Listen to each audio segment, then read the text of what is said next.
Hoy nos sorprende un artículo escrito por Leopoldo López Mendoza, publicado en El País de Madrid. Es lo primero que él publica desde abril del año pasado. Recuerden que el 30 de abril del año pasado sale de la prisión, de la casa por cárcel que tenía, pero termina a las pocas horas refugiado en la Embajada de España, donde todavía continúa. En el artículo, bajo el título Venezuela enfrenta dos virus, el COVID-19 y Nicolás Maduro, y parte de la idea, Leopoldo López, de que ambas se han fundido en una sola y hay que atacarlo, por lo tanto, de manera frontal. La preocupación que me impulsa a escribir este artículo no se origina solo en la catástrofe del sistema público de salud, escribe Leopoldo López.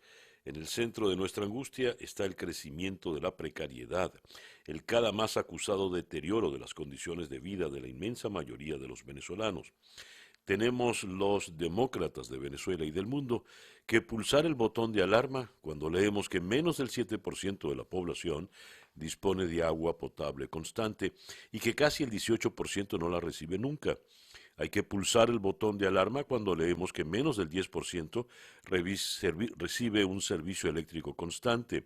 Hay que levantar la voz en todos los escenarios para decir que solo el 6% de la población tiene acceso garantizado a los alimentos necesarios para vivir.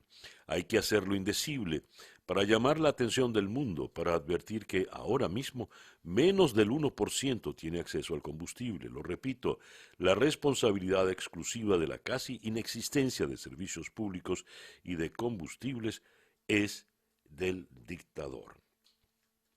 Debo agregar, continúa Leopoldo López, que en nuestro país el 87% de las familias no tiene el dinero que le permita quedarse en su casa sin salir a la calle en búsqueda de sustento, ni un día.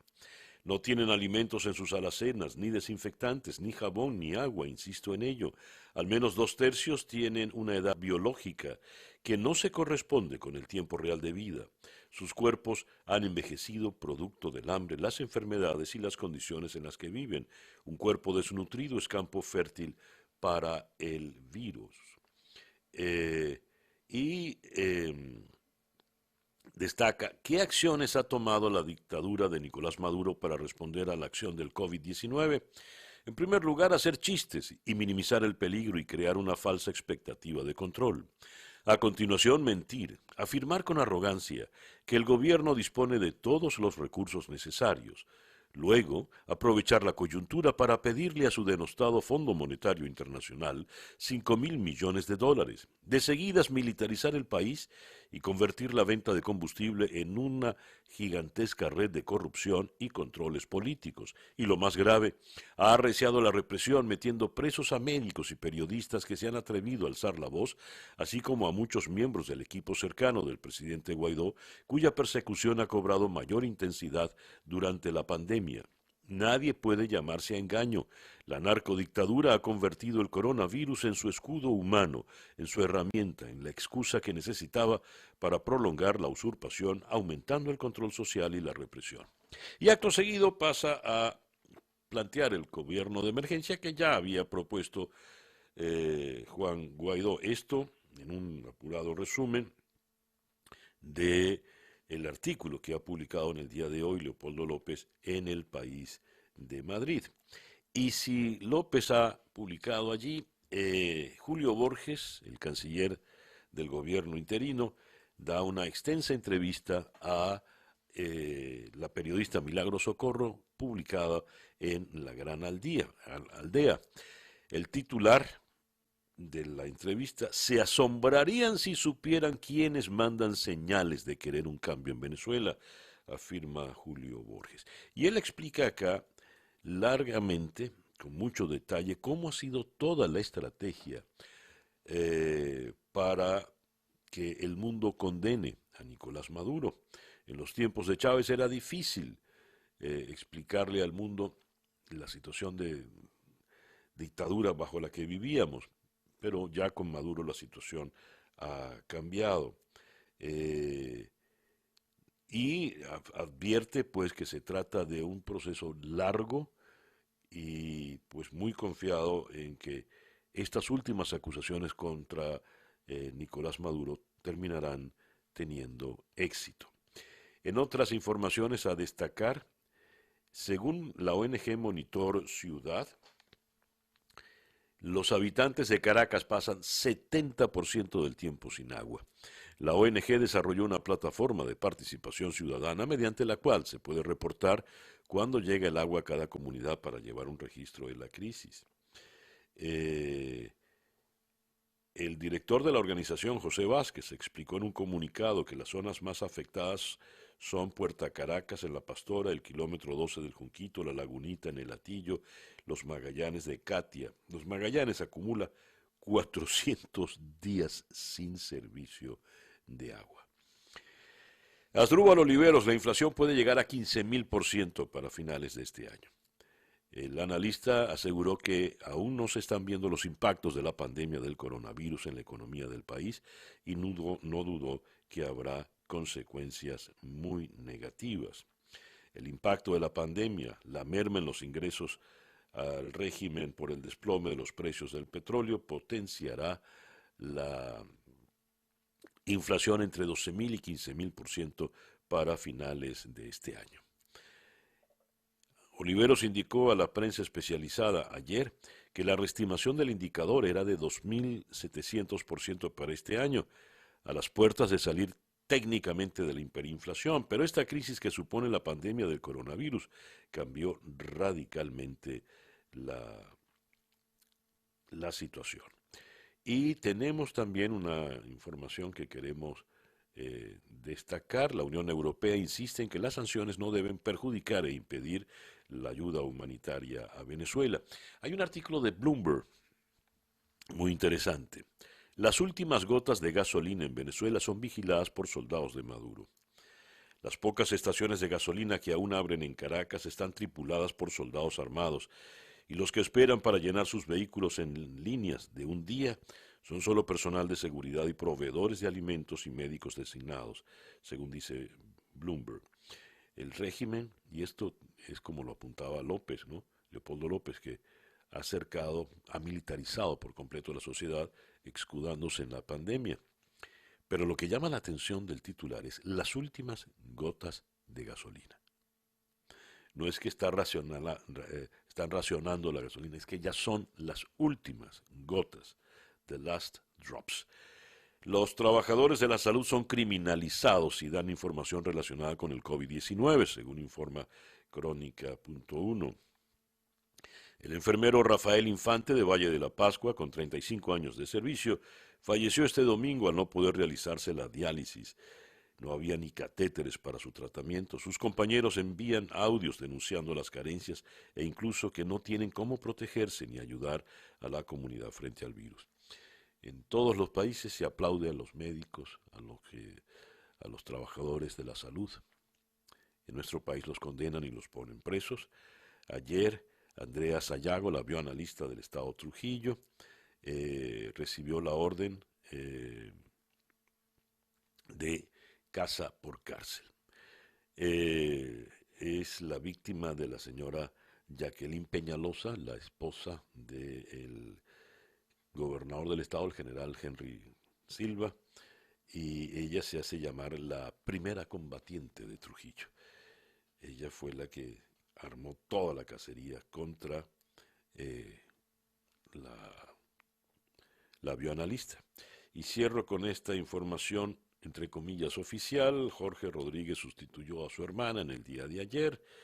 Con 6 nuevos casos, aumenta a 165 la cifra de contagiados por el COVID-19, con un total de 7 fallecidos. El reloj indica en este momento 7:18 de la mañana. Noticias de Latinoamérica. Comenzamos la información de Latinoamérica leyendo la primera página del Clarín en Buenos Aires. Admiten que compraron más caro alimentos para la ayuda social. Ay.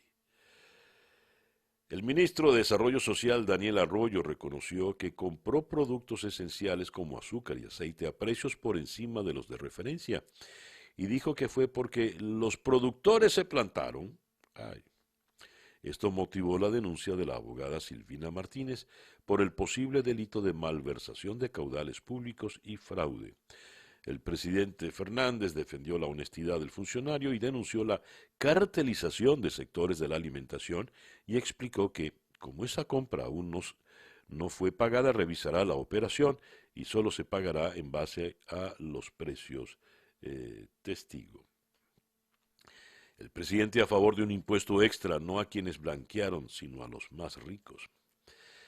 El comercio en la ciudad de Lima, inmovilización total el jueves y el viernes santo. El gobierno aprobó la nueva restricción para salir a las calles en todo el territorio peruano durante los 2 días feriados, disposición que se admitió con el voto de todos los ministros. El economista en Ciudad de México, México es el único país de América Latina que no aplica estímulos fiscales. El interés por enfocar la ayuda en los más vulnerables es bueno, pero el contexto macro se deteriora rápidamente, dicen los expertos. El plan económico de López Obrador eleva el riesgo de una contracción histórica, según Bank of America. Renuncia el embajador de Colombia en Uruguay, vinculado a un laboratorio de cocaína. El embajador de Colombia en Uruguay, Fernando San Clemente, presentó ayer su renuncia horas después de que el fiscal general Francisco Barbosa anunciara que lo vinculará a una investigación por un laboratorio de cocaína hallado en una finca de su propiedad en cercanías de Bogotá. Siguiendo en Colombia, el uso de mascarillas se vuelve obligatorio en toda Colombia. Las personas que usen el transporte público o vayan a comprar provisiones deberán llevar este elemento o se enfrentan a multas. El país entró a fase de mitigación y todos podrían ser focos de contagio. El gobierno evalúa si mantener cuarentena o decretar un aislamiento inteligente, entre comillas, y califican de mortal esta propuesta del presidente Duque. El gobierno colombiano baraja, entre otras posibilidades, la de declarar un aislamiento inteligente para que algunos sectores puedan retomar su actividad después del 13 de abril, cuando concluye la cuarentena para combatir el coronavirus, idea que puede ser mortal según sectores de la opinión pública.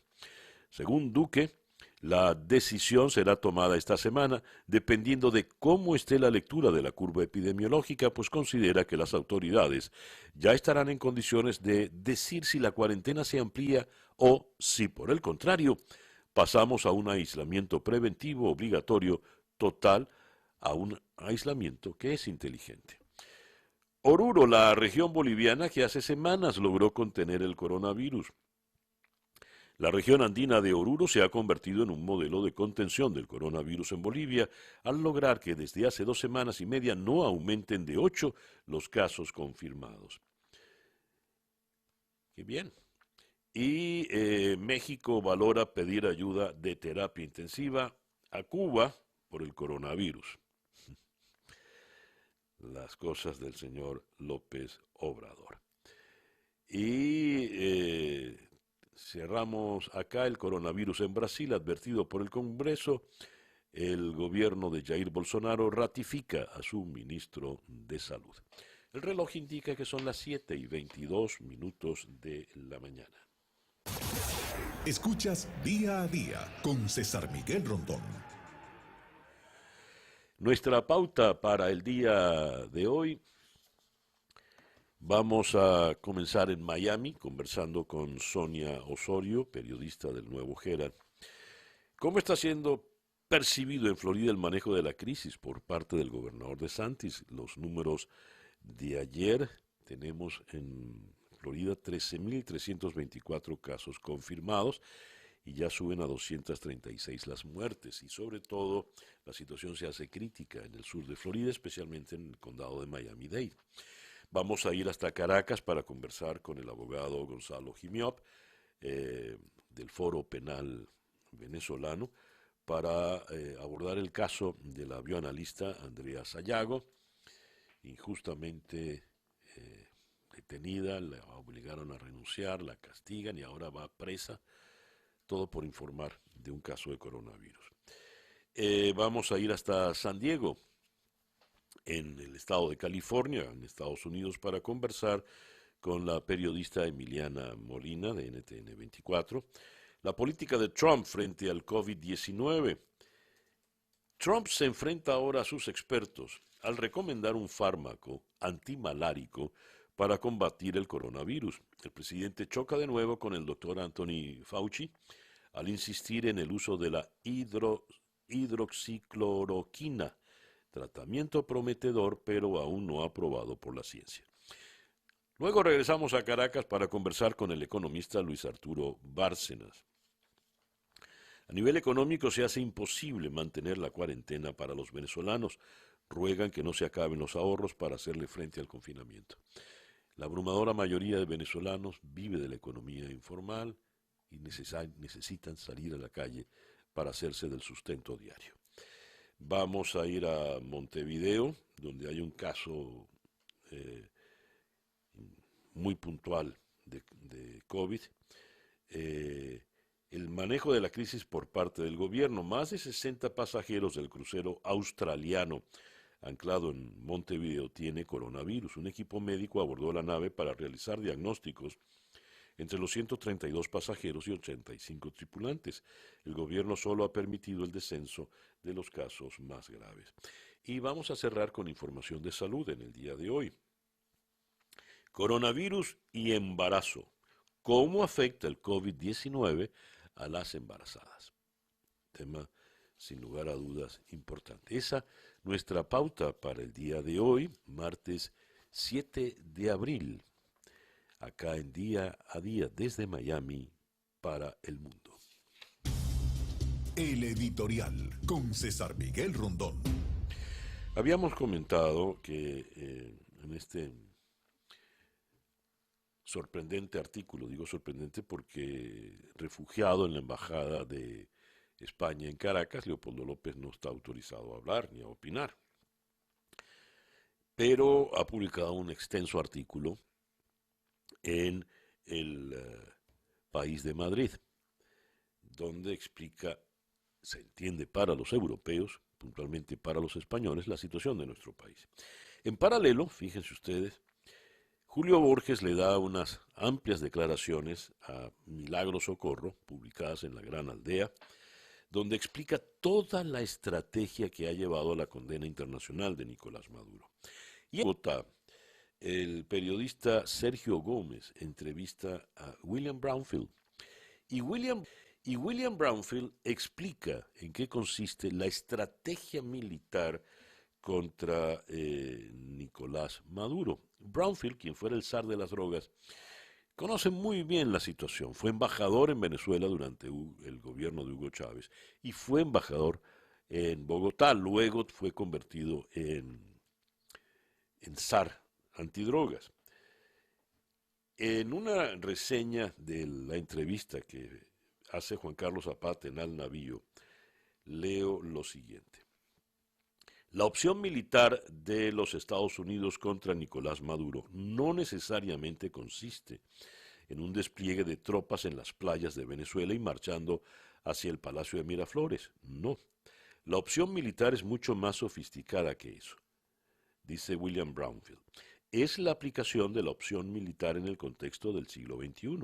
O sea, el contexto no es 1989, no es Panamá, no es Manuel Antonio Noriega. ¿En qué consiste? La operación es mucho más sofisticada y en detalle le explica Brownfield. Como verán, convergen las opiniones y por lo visto todo forma parte de una misma estrategia. Todo esto en un contexto electoral en los Estados Unidos. Le pregunta Milagros Socorro a Julio Borges. Dice, podría pensarse, algunos dicen que la acusación de los Estados Unidos contra Maduro y otras figuras del régimen, a quienes han señalado estar involucrados en el narcotráfico, es más de lo mismo y que podría ser una argucia electoral de Donald Trump. a lo cual Julio Borges dice, se equivocan. Hay 5 cosas que quiero destacar sobre el indictment, y en primer lugar esto es una investigación de gran escala. No es un juicio cualquiera, sino es algo que incluso para Estados Unidos es un caso muy grande, que implica a muchas fiscalías de varios estados de los Estados Unidos y que por eso tiene que ser asumida nada más y nada menos que por el fiscal general, William Barr. Invito a los lectores, dice Borges, a investigar el currículum de William Barr para que comprueben la importancia de este caso. Son fiscalías que tienen que ver con asuntos de drogas, terrorismo, lavado de dinero y crimen organizado. William Barr fue el fiscal que llevó el caso de Noriega y del Chapo Guzmán, y ha llevado casos de terrorismo en el Medio Oriente, así como el del avión de Panam. En suma, Barr tiene una trayectoria de lucha contra el perfil de Nicolás Maduro. Así las cosas, ya veremos, pues en definitiva, qué ocurre.